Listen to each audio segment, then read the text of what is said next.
नमस्कार दोस्तों, आप सभी का स्वागत है इन्फिनिटी मैथ और रीजनिंग क्लासेस में। मैं दिलीप ग्रासिया। आज हम लोग बात करने वाले हैं गणित शिक्षण विधियों के बारे में। और गणित शिक्षण विधियाँ जैसे कि हमने पिछली क्लास में कौन कौन सी है, हमने 10 विधियों के बारे में बात करी थी कि विधियाँ कौन सी है। मैं उसके लिए आपको वापस से याद दिलाता हूँ कि गणित शिक्षण की जो विधियाँ हैं वो सबसे पहले आगमन विधि, दूसरी निगमन विधि, उसके बाद में तीसरी जो विधि है वो संश्लेषण विधि है, वो क्रम अलग अलग लिखा गया है। तीसरी जो विधि है वो संश्लेषण, चौथी विश्लेषण, ठीक है, पांचवी प्रयोगशाला विधि, छठी जो है वो अनुसंधान विधि है, और सातवीं जो है समस्या समाधान विधि है, और आठवीं जो है वो परियोजना विधि यानी कि प्रोजेक्ट मेथड है, और उसके बाद में व्याख्यान विधि है, और अगली जो है वो खेल विधि। ठीक है, तो हमने जो पिछली क्लास में देखा था वो 2 विधियां देख ली थी, है ना। आपने अगर पिछला वीडियो देखा होगा तो आपको आइडिया लग भी गया होगा कि 2 विधियां कौन सी थी। एक तो आगमन विधि और दूसरा जो था वो हमारा निगमन विधि था। दोनों ही विधियों को हमने देख लिया था। आज हम लोग बात करने वाले हैं विश्लेषण विधि के बारे में। तो विश्लेषण का मतलब होता है एनालिसिस करना। क्या करना होता है? एनालिसिस, यानी कि किसी भी विषय वस्तु, जो भी आपको टॉपिक दिया हुआ है ना, जो भी आपका टॉपिक है उसको क्या करना है, पहले एक बार खंड वाइज अलग अलग कर देना, टुकड़े टुकड़े कर देना है उसको, है ना। विश्लेषण का मतलब क्या होता है? सबको टुकड़े करना है और उसके बाद में उसका आपको अध्ययन करना होगा। क्या करना होगा? उसका आपको अध्ययन करना होगा। ठीक है, अध्ययन करने का मतलब क्या है, समझना बात को। जैसे कि हम विश्लेषण विधि की बात कर रहे हैं, ठीक है, तो इसमें आपको जो भी विषय वस्तु दिया गया, जो भी टॉपिक दिया, सबसे पहले उसको अलग अलग फ्रैक्शन में करना होता है, बांट देना होता है 2 भागों में। ठीक है, 2 भागों में, 3 भागों में, 4 भागों में, जो भी रहेंगे।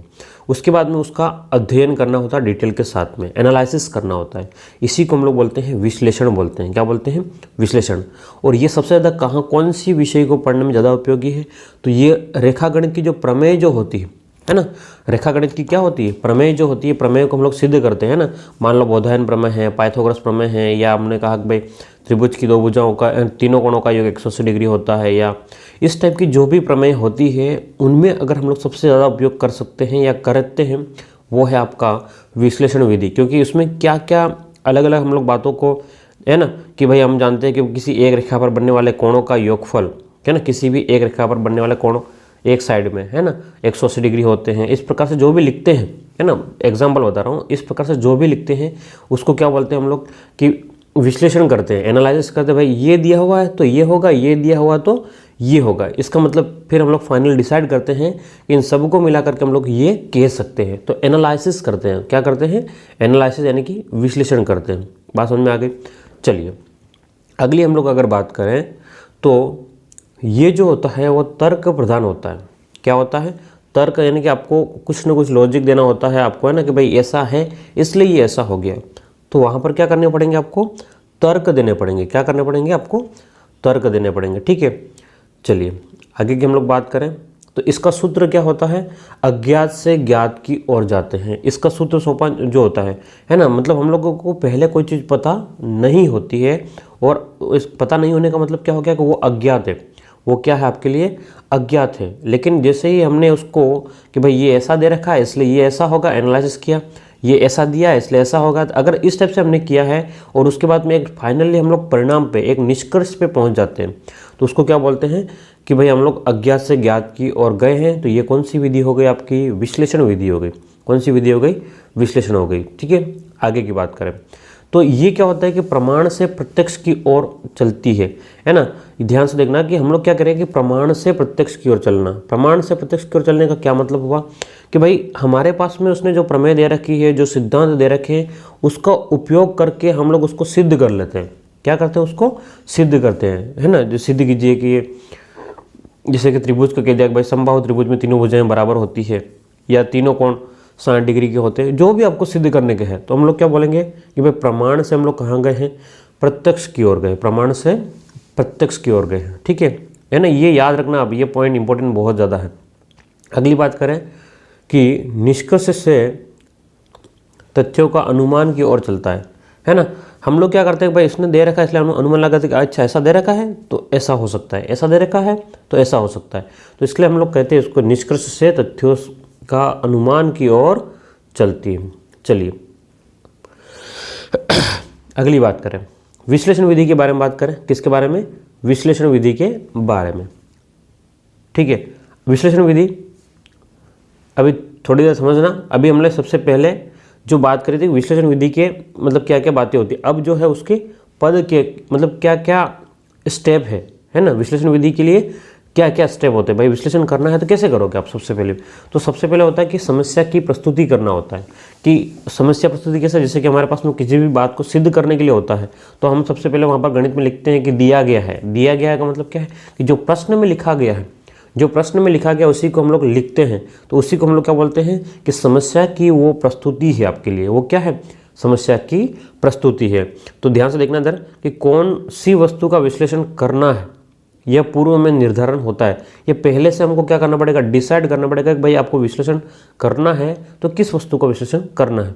ठीक है, प्रत्येक विषय वस्तु को विश्लेषण विधि द्वारा नहीं समझा सकता। और एक बात ध्यान रखना है कि समस्या की प्रकृति के ऊपर डिपेंड करता है, मतलब समस्या किस प्रकार की है। अगर आप लोग ये सोचो कि हर एक समस्या को हम लोग विश्लेषण विधि के द्वारा समझा सकते हैं तो ऐसा संभव नहीं होता है ना। हर एक बात को विश्लेषण विधि के द्वारा समझाया नहीं जा सकता, इस बात को ध्यान रखें। तो अगर आपसे पूछता है क्या सभी प्रश्नों के या सभी समस्याओं के समाधान के लिए विश्लेषण विधि का प्रयोग किया जा सकता है, तो आप क्या बताएंगे कि नहीं किया जा सकता है। चलिए अगली बात क्या है? समस्या की अनुभूति। समस्या का रियलाइजेशन करना है कि महसूस करना, अनुभव करना। किसको? समस्या को। समस्या को क्या करना है आपका? अनुभव करना, अनुभूति करना।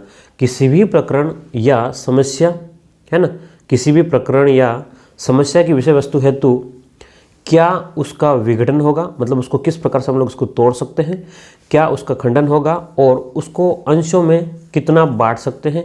ये हम लोग क्या करेंगे? समस्या की अनुभूति करेंगे, महसूस करेंगे कि भाई मैं इसको कितने टुकड़ों में बांट करके समझा सकता हूँ या समझ सकता हूँ। बात को समझिएगा। ठीक है, अगली बात आती है कौन सी? समस्या का विश्लेषण करना। अगली बात क्या होती है इसमें कि समस्या जो भी होगी उसका आपको विश्लेषण करना होगा। क्या कह रहा हूँ मैं कि आपके पास में जो भी समस्या होगी उसका क्या करना होगा? तो उसका आपको विश्लेषण करना होगा। ठीक है, कैसे? ध्यान समझना कि समस्या को खंडों में विभाजित करो। सबसे पहले जो भी आपको समस्या दी गई है उसको अलग अलग टुकड़ों में बांट दो। खंडों में विभाजित करके समस्या को हल करने का प्रयास किया जाता है। तो इसी को क्या बोलते हैं? हम समस्या को विश्लेषण करना कहते हैं। ठीक है, तो उम्मीद करता हूँ आपको समस्या का विश्लेषण को मतलब एक ही बात याद रखना है कि कोई भी प्रॉब्लम आपको दी गई है, इन सबका कंक्लूजन यही है कि कोई भी प्रॉब्लम आपको अगर दी गई है, कोई भी प्रॉब्लम आपको दे दी गई है तो आप सबसे पहले क्या करोगे? उसका खंड खंड में बांट दोगे, उसको टुकड़ों में बांट दोगे और उसके बाद में उसका एनालिसिस करोगे। ठीक है, ये हो गए विश्लेषण विधि। अब हम लोग बात करते हैं संश्लेषण विधि के बारे में। ठीक है, चलिए संश्लेषण विधि क्या कहते हैं कि विभिन्न अंशों या खंडों को आपस में मिला करके विश्लेषण में हम लोग क्या करते हैं? विश्लेषण का जस्ट उल्टा है। कौन? संश्लेषण विधि। संश्लेषण विधि जो है वो आपके विश्लेषण विधि की बिल्कुल ही उल्टी है। कैसे? जैसे कि विश्लेषण में क्या था कि जो भी आपको समस्या दी गई है, जो भी आपको समस्या दे दी गई है उसको क्या करते थे हम लोग कि अलग अलग टुकड़ों में बांटते थे। अब जो है आपको टुकड़ों में नहीं बांटना है। ठीक है, इसमें क्या करना है? आपको संश्लेषण करना। संश्लेषण का मतलब होता है इकट्ठा करना। क्या होता है? इकट्ठा करना। तो आपको जो भी समस्या दी गई है, जो भी समस्या टुकड़ों टुकड़ों के रूप में दी गई है उसको आप लोग सबसे पहले क्या करोगे कि इनको खंडों को आपस में मिलाओगे, है ना, संश्लेषित करोगे, इकट्ठे करोगे। जो भी समस्या दे दी गई है उन सभी को आपस में मिलाओगे। एक बात है। दूसरी बात, इसका सूत्र क्या है? ये भी क्या कहता है कि भाई ज्ञात से अज्ञात की ओर बढ़ना। पहले हमको पता रहता है कि भाई इसमें क्या निष्कर्षण निकलने वाला है, क्या कंक्लूजन होने वाला है, तो हम लोग क्या कहाँ जाते हैं? ज्ञात से अज्ञात की ओर, है ना। ठीक है, अगली बात है, अब ये जो पॉइंट है, सूत्र जो है वो बहुत इंपॉर्टेंट है, इनको आप लोग अच्छे से याद कर लें। अगला है प्रत्यक्ष से प्रमाण की ओर। आपके सामने प्रत्यक्ष आपको दिखेगा लेकिन आपको क्या करना है? उसका प्रूफ करना पड़ेगा, प्रत्यक्ष से प्रमाण की ओर। और उसके बाद में क्या होता है? अगला जो है वो अनुमान से निष्कर्ष की ओर है। अगला क्या है? आपको अनुमान से निष्कर्ष की ओर जाना होता है। मतलब पहले क्या अनुमान लगा लेता है कि भाई ऐसा ऐसा हो रहा है, तो अब आपको कंक्लूजन की ओर बढ़ना पड़ेगा। क्लियर है? तो उम्मीद करता हूँ आपको समझ में आ गया होगा। अब हम लोग बात करने वाले हैं कि विश्लेषण विधि और संश्लेषण विधि में क्या अंतर है। किसके बारे में? विश्लेषण विधि और संश्लेषण विधि में क्या क्या अंतर है, हम लोग इसके बारे में डिस्कस करने वाले हैं। चलिए तो सबसे पहले बात करें हम लोग कि विश्लेषण विधि की बात करें, क्या होता है, यह छोटे बालक तथा छोटी कक्षा हेतु उपयोगी है ना। विश्लेषण में क्या होता है कि छोटी कक्षाओं में पढ़ाने के लिए बहुत ज़्यादा लाभदायक होता है, क्योंकि आपको क्या होता है कि डिटेल से समझाना होता है उनको। तो सबसे पहले उनको क्या करो, टुकड़े टुकड़े में बांट दो, पहले उनको खंड में बदल दो और खंड को वापस से इसको क्या करना है, फिर बाद में उसको पढ़ाओ। तो ये छोटी क्लासों के लिए ज़्यादा उपयोगी है। बात समझ में आ गई। किसके लिए, छोटी क्लास को पढ़ाना है तो कौन सी विधि का प्रयोग करेंगे, तो आप क्या बताएंगे, विश्लेषण विधि का प्रयोग करेंगे। बात समझ में आ गई। अगर बड़ी कक्षाओं में पढ़ाना है तो आपको संश्लेषण विधि का प्रयोग करना पड़ेगा। किसका प्रयोग करना पड़ेगा, संश्लेषण विधि का प्रयोग करना पड़ेगा। कौन सी क्लास में, बड़ी क्लास में। छोटी क्लासों में आप लोग विश्लेषण से, बड़ी क्लास में संश्लेषण से प्रयोग करोगे। चलिए अगली हम लोग बात करें कि तथ्य को छोटे छोटे भागों में विभाजन किया जाता है। जो भी फैक्ट दिया गया है, जो भी पॉइंट आपको दिया गया है, जो भी बात दी गई है, उनको सबसे पहले छोटे छोटे भागों में क्या करेंगे, बांट देंगे। क्या करेंगे, छोटे छोटे भागों में बांट देंगे। किसमें, विश्लेषण विधि में। बोलो किसमें, तो विश्लेषण विधि में। जबकि संश्लेषण विधि में क्या होता है कि छोटे छोटे भागों को एकत्रित करते हैं, भाई उसको टुकड़ों में बांटते हैं। यहाँ पर क्या करेंगे, संश्लेषण में छोटे छोटे भागों को एकत्रित किया जाता है। ठीक है, अब अगली बात करें विश्लेषण में क्या होता है। इसमें, इस विधि में क्या होता है, बालक का तर्क स्मरण तथा चिंतन का विकास होता है। बालक में क्या होता है, सभी चीज़ों का विकास तक वो तर्क करना भी सीखता है, क्योंकि उसको छोटे छोटे टुकड़ों में खुद से उसने सॉल्व किया प्रॉब्लम को, तो छोटे छोटे टुकड़ों में बांट दिया है, तो इस तर्क भी कर रहा है, स्मरण कर रहा है, चिंतन का भी विकास होता है। जबकि हम लोग अगर बात करें तो संश्लेषण विधि में केवल और केवल स्मृति, सिर्फ और सिर्फ क्या होता है कि स्मृति का विकास होगा। मतलब कहने का मतलब ये एक सिर्फ माइंड का डेवलप हो जाएगा। डेवलप का मतलब है कि रटने वाली पद्धति बढ़ेगी। क्या बढ़ेगी, केवल और केवल रटने की प्रवृत्ति ही बढ़ सकती है, उसके अलावा और कुछ नहीं हो पाएगा। किसमें, संश्लेषण विधि में। चलिए अगली बात करें तो ये अनौपचारिक विधि है। अनौपचारिक का मतलब क्या है कि इसका कोई फिक्स पैटर्न नहीं है, कोई निश्चित तरीका नहीं है। आपको जो प्रॉब्लम है उसको खंड खंड में बांटना है और आपको उसको सोल्व करना है।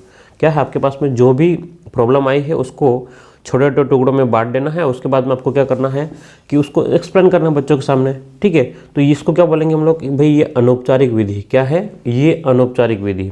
और अगर हम लोग बात करें किसकी, संश्लेषण विधि की, तो इसको बोलेंगे भाई ये तो औपचारिक विधि है, मतलब एक मेथड के साथ में काम करती है।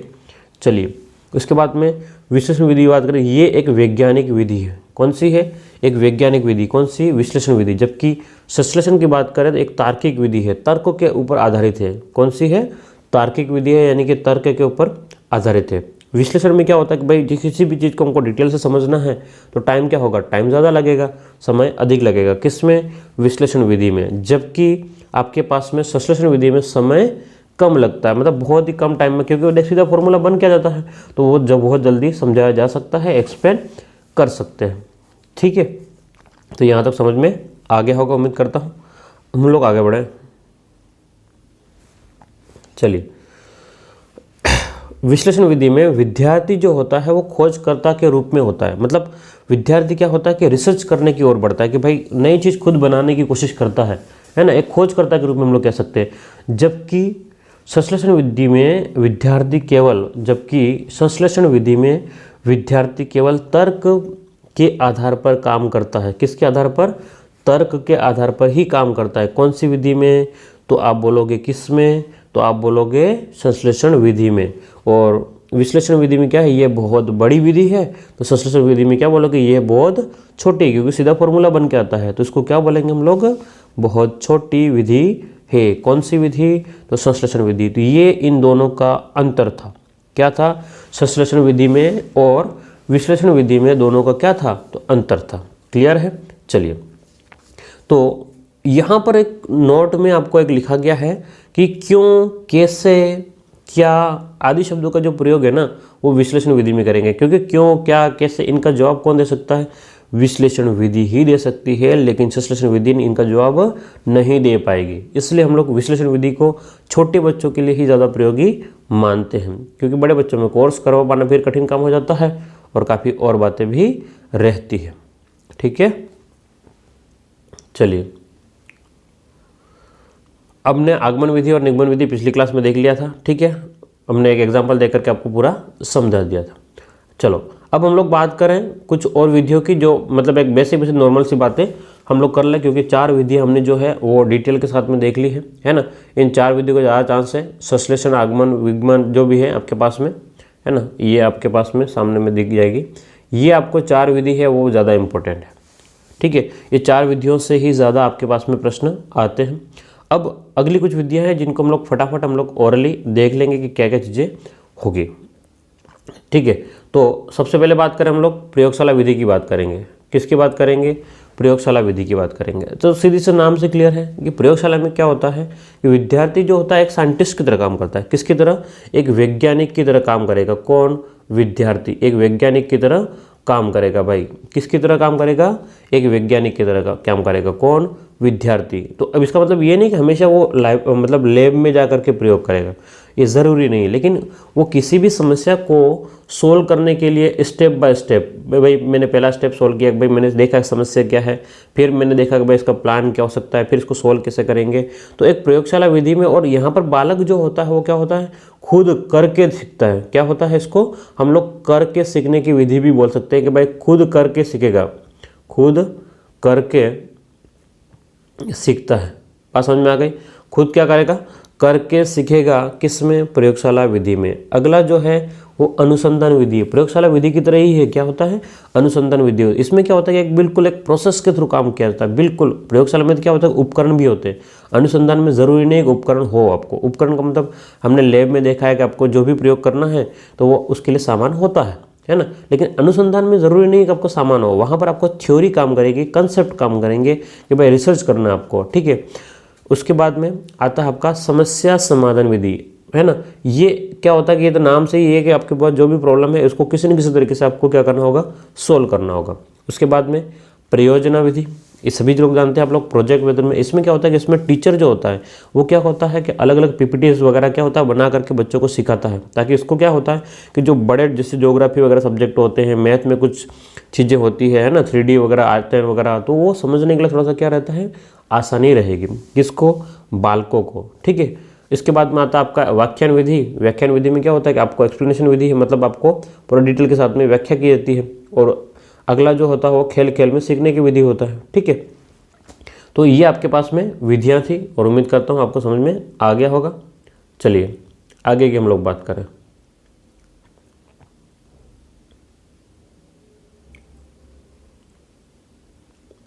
चलो गणित की भाषा की बात कर लें। किसकी बात करें? अब हम लोग गणित की भाषा। तो सीधी सी बात हम लोग जानते हैं कि गणित की जो भाषा है ना वो सांकेतिक भाषा है। गणित की क्या भाषा है? भाई गणित की जो भी भाषा है वो सांकेतिक है। सांकेतिक का क्या मतलब है? समझना कि गणित की भाषा जो है वो स्पष्ट है। सांकेतिक का मतलब संकेत के द्वारा है। सीधी सी बात ये है, गणित की भाषा स्पष्ट है, इसमें कुछ कन्फ्यूजन नहीं रहता है कि इसका क्या मतलब होगा। जो मतलब है वही मतलब है ना। गणित की भाषा सुपरिभाषित है, एक अच्छे से परिभाषित किया हुआ है। इसमें सूत्र होते हैं स्पष्ट रूप से और संकेत के रूप में होने के कारण इसे विशिष्ट भाषा है और बहुत ज़्यादा संकेत होते हैं, इसीलिए हम लोग इसको कहते हैं सांकेतिक भाषा है। क्या है? सांकेतिक भाषा। उसके बाद में गणित भाषा में लंबे कथन को संक्षेप में बदल सकते हैं। गणित भाषा में लंबे कथन को हम लोग बहुत शॉर्ट में लिख सकते हैं। कैसे? बात को समझिएगा। लंबे कथन को शॉर्ट में कैसे लिख सकते हैं समझिएगा, थोड़ा सा मैं एक्सप्लेन करता हूँ आपके सामने। जैसे कि मान लो मैंने बोला कि 4 जो है वो छोटा है किससे? 5 से। बस तो ये आपको हिंदी भाषा में लिखना नहीं पड़ा कि 4 जो है वो छोटा है। 4 जो है क्या नहीं लिखना पड़ा कि भाई आपके जो 4 जो है वो छोटा है किससे? 5 से। तो ये क्या हुआ कि आपने सांकेतिक भाषा में बोल दिया। क्या बोल दिया? सांकेतिक भाषा में बोल दिया कि भाई 4 जो है वो किससे छोटा है? तो 5 से। तो काम खत्म हो गया। क्लियर है? तो ये सांकेतिक भाषा की बात हो गई। अगली बात करें,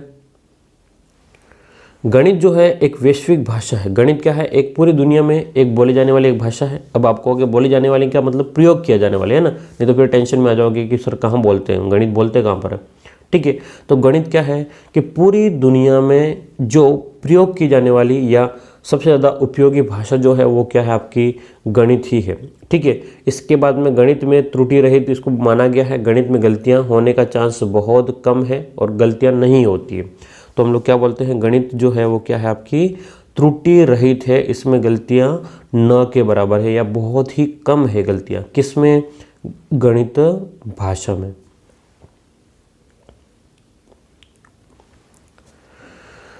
चलो, तो एक लेखक जो है वो लिंक से के अनुसार क्या कहता है, गणित भौतिक विज्ञानों की भाषा है। अगर आपको फिजिक्स समझना है तो अगर आपको गणित आनी चाहिए, तो ये क्या बोल रहे हैं कि गणित जो है वो भौतिक विज्ञानों की भाषा है। निश्चय ही इससे शानदार भाषा मनुष्य के मस्तिष्क में इससे पहले कभी पैदा ही नहीं हुई है। मतलब ये गणित जो है ना वो इतनी ज़बरदस्त भाषा है ना, कि सभी प्रकार के साइंस भौतिक विज्ञान जो है वो गणित के माध्यम से ही सीखे जाते हैं। और इससे पहले कोई भी भाषा जो है वो बनी ही नहीं है। किसमें? गणित में। या पूरी दुनिया में ऐसी कोई भाषा बन करके नहीं आई है। ये गणित की उसने तारीफ करी। क्या करी? गणित की तारीफ करी। ठीक है, सभी लोग जानते हैं गणित की तारीफ क्या होती है ना, गणित कितनों को पसंद है। चलिए, तो अब हम लोग बात करें गणित भाषा की विशेषता के बारे में बात करेंगे। किसके बारे में बात करेंगे? गणित भाषा की विशेषताएं। बोलो क्या क्या विशेषताएं होती है। ठीक है, अब हम लोग बात करें कि गणित भाषा को एक प्रतीक, लंबे कथन को सूत्र एवं संकेतों में बदल देती है। बात यह है कि गणित भाषा में क्या होता है कि अगर आपको किसी कथन को लिखना है तो हम लोग सूत्र के माध्यम से, बहुत लंबी लाइन जो होगी उसको भी सूत्र के माध्यम से बहुत शॉर्ट में लिखा जा सकता है। ठीक है, संकेत में बदल सकते हैं। इसके बाद में दूसरा क्या है कि ये बोझिल शब्दावली से मुक्त है। मतलब अनशन आपको उसका डिक्शनरी का प्रयोग नहीं करना। जैसे कि हम लोग अंग्रेजी पढ़ते हैं तो वहाँ पर क्या क्या उसका क्या मतलब हो जाएगा। हिंदी पढ़ेंगे तो उसको पता कि भाई इसको क्या है, दूसरा क्या मतलब है। लेकिन गणित में जो है मतलब पूरी दुनिया में एक ही मतलब होता है, ज़्यादा ऐसा उलझाएगा नहीं आपको। ठीक है, हाँ। इसके बाद में गणित के विभिन्न भाषाओं के लिए वर्ण प्रयोग करते हैं हम लोग। गणित में विभिन्न भाषाओं से वर्ण लिए गए हैं। ठीक है, मतलब ये जो है अलग अलग भाषाओं से वर्ण ले ली। जैसे कि ये अंग्रेजी का है, कुछ है ना इनफाइनाइट है। ठीक है, हमारे चैनल का नाम भी इन्फिनिटी है ना। चलिए, अब हम लोग कुछ गणित के संकेत कौन कौन से हैं उसके बारे में देख लेते हैं, है ना।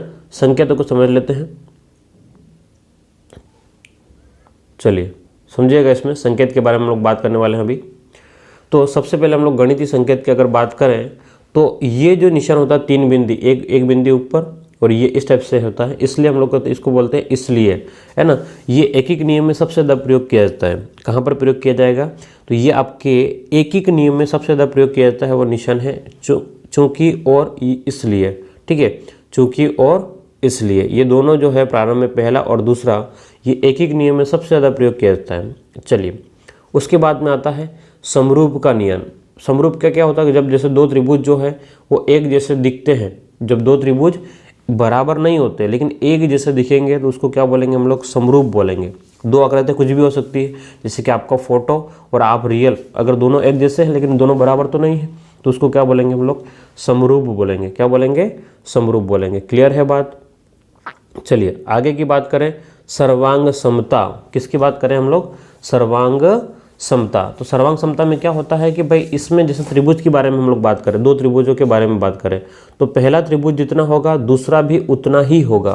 पहला त्रिभुज की जो लंबाई चौड़ाई है ना, लंबाई चौड़ाई और ऊंचाई, आप बोलोगे सर इसमें कहाँ लंबाई चौड़ाई ऊंचाई? इसमें मतलब भुजाएं होती है ना। क्या होता है? भुजाएं जो होती है, भुजाएं क्या हो जाएगी? आपस में बराबर हो जाएगी। कोण भी आपस में क्या होते हैं? बराबर होते हैं। तो हम लोग जो चिन्ह का प्रयोग करते हैं, इस वाले चिन्ह का प्रयोग करते हैं, इसको बोलते हैं सर्वांग का निशान। क्या बोलते हैं? सर्वांग का निशान। इसके बाद में अगला जो निशान आपके पास में है वो है इंटरसेक्शन का निशान। इंटरसेक्शन, ये वाला उल्टा यू, है ना। जैसे मैंने बोला कि भाई एक क्लास में 50 लड़के हैं, एक क्लास में 50 लड़के हैं, उसमें से 20 लड़कियां हैं, है ना। तो 50 में से 20, तो ये आपके पास में इंटरसेक्शन का निशान का प्रयोग करेंगे। ठीक है, उसके बाद में अगला जो आपका वृत्त है, अगला क्या है आपका पास में? वृत्त के बारे में है। ठीक है, और उसके बाद में उसका जो अगला है वो है त्रिज्यखंड। त्रिज्या से जो आकृति त्रिज्याओं से मिलकर के बनी होती है उसको हम लोग कहते हैं त्रिज्यखंड। तो ये वाला जो भाग रहेगा, है ना, इसको शायद चेंज कर लेते हैं अपन। ये जो भाग है, ये वाला, यहाँ से ये वाला जो भाग है, इसको हम लोग बोलेंगे त्रिज्यखंड बोलेंगे। क्या बोलेंगे? इसको त्रिज्यखंड बोलेंगे। क्लियर है बात या नहीं क्लियर है? ठीक है, मतलब दो त्रिज्याओं से मिलकर के जो भाग बना होता है त्रिज्या और चाप से, ये त्रिज्यखंड हो गया। चलिए, उसके बाद में हम लोग बात करेंगे समांतर चतुर्भुज की। किसकी बात करेंगे? समांतर चतुर्भुज की। तो इस प्रकार का जो चतुर्भुज रहेगा उसको समांतर चतुर्भुज कहते हैं। थोड़ा सा यहाँ पर गड़बड़ बना हुआ है, वो आयत भी एक समांतर चतुर्भुज होता है वैसे, इसलिए।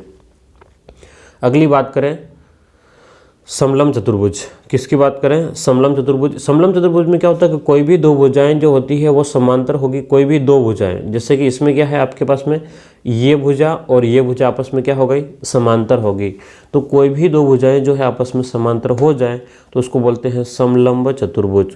नेक्स्ट जो आता है आपका समचतुर्भुज। नेक्स्ट क्या है अगला?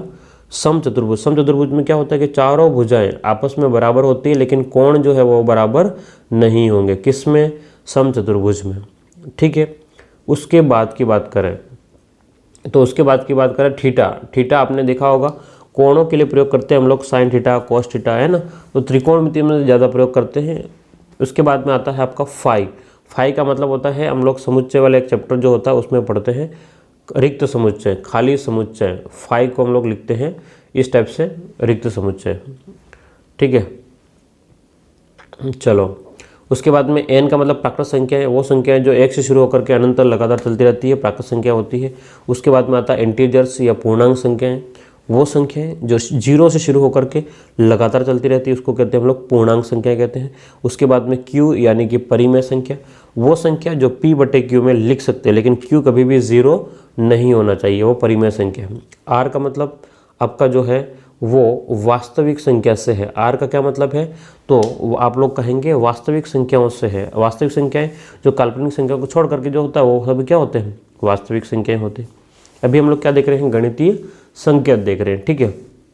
अगली बात करें पूर्ण संख्याएं, वो संख्याएं जो 0 से शुरू होकर के लगातार चलती रहती है उसको क्या बोलेंगे? पूर्ण संख्याएं बोलेंगे।